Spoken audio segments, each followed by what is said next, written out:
Good morning. I'm Brian Downs, and this is A Republic If You Can Keep It, coming to you from Orlando, Florida. It's April 12th, 2026, about 10 o'clock in the morning. Pam Bondi, of course, was recently fired as Attorney General of the United States. Defenestrated, if you like. And Pam Bondi is illustrative. Donald Trump has a skill, a world-class skill, a finely honed detection apparatus for finding bootlicking toadies who will do whatever he tells them to do or whatever he implies he wants them to do, regardless of its legality or ethicality or criminality. And Pam Bondi was one of these. She came charging into the second Trump administration, and we've discussed on this channel before how the second Trump administration is more insane than the first in many ways, but also in this way. How does anyone want to be a part of this operation? How does anyone look at the results of the first Trump administration and say, oh yes, this is how I will serve my country. This is how I will better the lives of my fellow Americans. This is how I will pursue a higher cause. This, or even, let's just assume, this is how I will advance my career in a naked bid for personal advancement. No, why? What made you think that was going to happen? The story of Vice President Mike Pence, who was very nearly hanged by a mob incited by Donald Trump? So, Bondi is fired. She did not lick the boots thoroughly enough. Well, perhaps she licked the boots thoroughly enough, but she did not get the results that Donald Trump demanded, which was that Pam Bondi pervert the purpose of the Department of Justice and that Pam Bondi be Donald Trump's personal attack dog.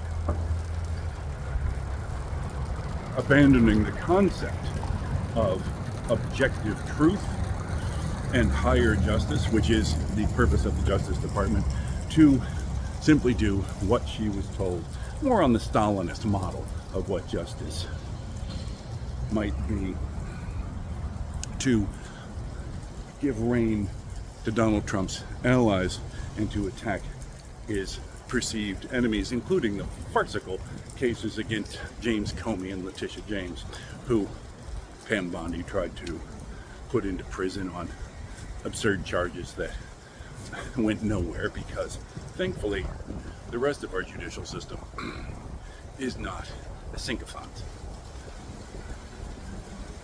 The charges against those two people were ludicrous and were obviously brought because Trump wanted them brought because James and Comey, as law enforcement officials or members of the judicial system, had in the past brought charges and cases and investigations against Trump for any number of his myriad crimes. James, of course, being the steward of the famous case that proved that the Trump Organization, Donald Trump's flagship company, was nothing but a racket tractor being driven along by a pirate pulling a con game trailer. This was proven in court and remains proved in court, and yet Trump decided that Letitia James should be punished, should be imprisoned on whatever charges we can possibly make up. But the best charges that could be made up were ridiculous charges that James had committed mortgage fraud because arguably there was, one I undotted or one T uncrossed on a mortgage application. This is well known. Pam Bondi was willing to do this, to do whatever Donald Trump told her to do. She grew increasingly frantic and ridiculous in this approach. She was called, of course, in front of Congress and committed contempt of Congress just as hard and fast as she could. Behaved as if Congress had no right to seek the truth by questioning her, when in fact this is one of the fundamental bedrock mechanisms of justice in the United States. Congressional hearings wherein the people's elected representatives can look into matters of grotesque corruption in the executive branch or in the Justice Department, toadying to the executive branch. Pam Bondi instead goes in and says, why are people complaining? The Dow was at 50,000. Yes, well, here's an interesting historical fact.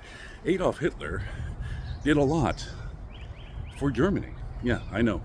controversial, but he lowered unemployment. He improved the military power of the nation. He reduced poverty. He improved public health. He built a lot of highways and stuff. These are facts. It doesn't change the fact, of course, that Adolf Hitler is one of the most grotesque and notorious criminals in all of human history. That he may have built some roads or reduced unemployment or increased homeownership or whatever else he did does not change the fact that he committed any number of atrocities and crimes.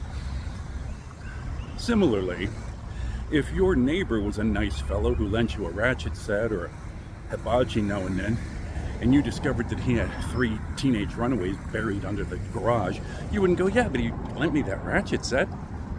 No, you would demand that your neighbor be imprisoned for his hideous crimes. And yet, Pam Bondi and many other supporters of Donald Trump, past and present, argue that, hey, Trump's innumerable outrages matter not at all because, arguably maybe he's done something good once in a while, if only by accident. So, Pam Bondi was a toady and a bootlicker, and Pam Bondi charged forward to commit any number of outrages and ethical infractions and to twist the Justice Department into, I don't even know what I can say, a hideous approximation of what justice ought to be. But she didn't do it good enough or hard enough or fast enough. She could not convince every other judge in the nation to agree with her despicable agenda, which had been handed to her by Donald Trump. And so she's fired. Also, of course, the Epstein files, which she, yes, has ludicrously mismanaged. But the core of that problem is that Donald Trump is a disgusting criminal who was longtime best friends with Jeffrey Epstein, notorious sex trafficker. That's the problem with the Epstein files, not the core problem, the base problem. How Bondi handled it was illegal, stupid, ridiculous, true. In any case, Bondi is out. No amount of obsequiousness, no amount of subservience has saved her. She is now in the private sector, which I think is great because I'm not sure what Camp Runamuck thinks they've accomplished, because now you've put Bondi in a place where she will no doubt be pursued for her various offenses and crimes. Seems almost inevitable that she's going to be disbarred, which means that she will be forever prevented from practicing law again in the state of Florida or anywhere else, which means Bondi herself is now highly incentivized to take any deal anyone offers her, to spill any beans, to open up any cellar and shine the light in that she has access to or memory of. So we'll see how that goes. But in the end, the lesson is this. As we have seen with Bondi or any number of others, no amount of devotion to the monster pays off. To